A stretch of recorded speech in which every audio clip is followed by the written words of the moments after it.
I'm going to talk to you about some things that I've learned in my journey. Most from experience, some of them I heard in passing, many of them I'm still practicing, but all of them I do believe are true.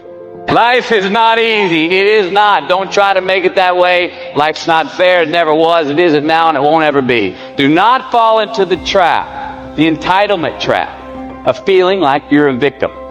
You are not. Get over it. Get on with it. So the question that we've got to ask ourselves is what success is to us, what success is to you.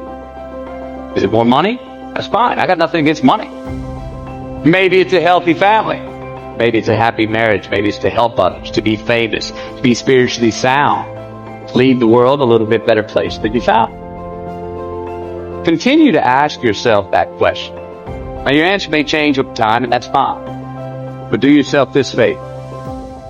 Whatever your answer is, don't choose anything that will jeopardize yourself.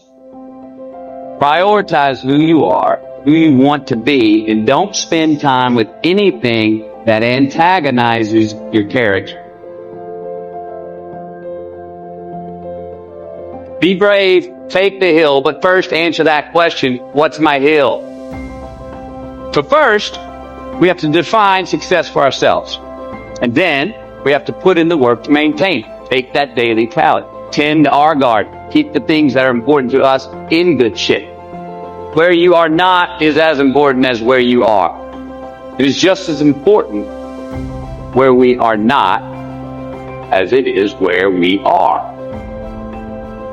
Look, first step that leads to our identity in life is usually not, I know who I am. I know who I am. That's not the first step. The first step's usually, I know who I am not. Process of elimination.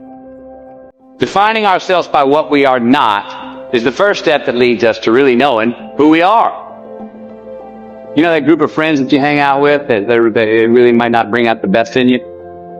You know, they gossip too much, or kind of shady. They really aren't going to be there for you in a pinch. Or how about that bar you keep going to that we always seem to have the worst hangover? Or that computer screen, right? That computer screen that keeps giving us an excuse not to get out of the house and engage with the world and get some real human interaction. Or how about that food that we keep eating? Stuff tastes so good going down, it makes us feel like crap the next week. We feel lethargic, we keep putting on weight. Well, those people, those places, those things, stop giving them your time and energy. Just don't go there. I mean, put them down. And when you do this, when you do put them down, when you quit going there, when you quit giving them your time, you inadvertently find yourself spending more time and in more places that are healthy for you, that bring you more joy. Why? Because you just eliminated the who's, the where's, the what's, and the when's that were keeping you from your identity. Look, trust me, too many options, I promise you, too many options will make a tyrant of us all. All right, so get rid of the excess, the wasted time. Decrease your options. If you do this, you will have accidentally, almost innocent, put in front of you what is important to you by process of elimination. Knowing who we are is hard. It's hard. Give yourself a break. Eliminate who you are not first. You're going to find yourself where you need to be.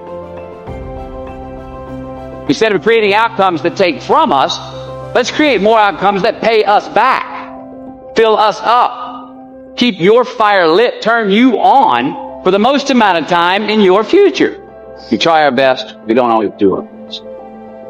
Well, architecture is a verb as well. And since we are the architects of our own lives, let's study the habits, the practices, the routines that we have that lead to and feed our success, our joy, our honest pain, our laughter, our earned tears. Let's dissect that and give thanks for those things. And when we do that, guess what happens? We get better at them. And we have more to dissect.